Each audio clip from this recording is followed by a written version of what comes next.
سبحان الله عدد ما خلق في الأرض سبحان الله عدد ما بين ذلك.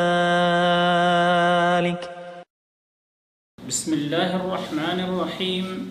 الحمد لله رب العالمين، والصلاة والسلام على أشرف الأنبياء والمرسلين نبينا محمد وعلى آله وصحبه أجمعين ومن تبعهم بإحسان إلى يوم الدين. أما بعد، فجر اور عشاء کی جماعت میں حاضر ہونے کی ترغیب.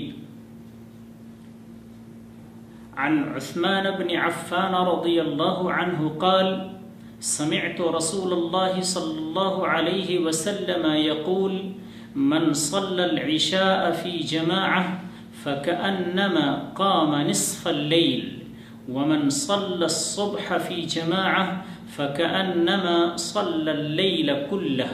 رواه مسلم.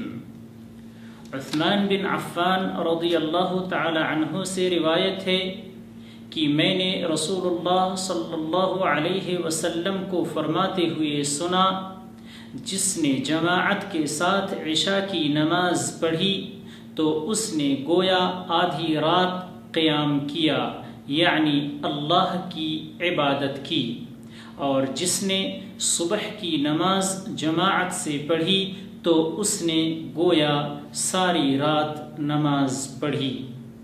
مسلم. عن أبي هريرة رضي الله عنه أن رسول الله صلى الله عليه وسلم قال: ولو يعلمون ما في العتمة والصبح لأتوهما ولو حبوا. متفق عليه.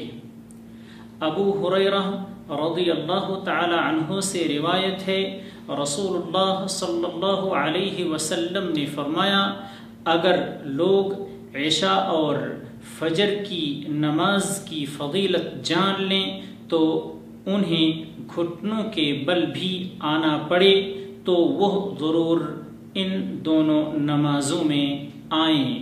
بخاری و مسلم.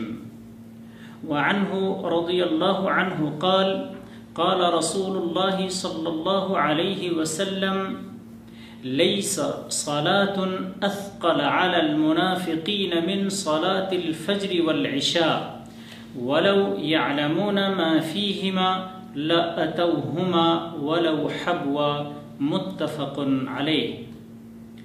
ابو ہریرہ رضی اللہ تعالی عنہ ہی سے روایت ہے کہ رسول اللہ صلی اللہ علیہ وسلم نے فرمایا: منافقین پر فجر اور عشاء کی نماز سے زیادہ بھاری کوئی نماز نہیں، اور اگر وہ لوگ ان کی فضیلت جان لیں تو ضرور ان میں حاضر ہوں، چاہے انہیں گھٹنوں یا سرینوں کے بل گھسٹ کر آنا پڑے. بخاری و مسلم. منافقین پر یہ نمازیں اس لیے بھاری ہیں کہ وہ تو صرف دکھلاوے کے لیے نماز پڑھتے ہیں، اللہ کے خوف سے یا اس کی رضا کے لیے نہیں. اس لیے مسلمانوں کو ان نمازوں میں بالخصوص سستی اور کوتاہی کا ارتکاب نہیں کرنا چاہیے، ایسا نہ ہو کہ ان کی مشابہت منافقین کے ساتھ ہو جائے. واللہ اعلم، وصلی اللہ علی نبینا محمد. سبحان الله عدد ما خلق في الأرض سبحان الله عدد ما بين ذلك.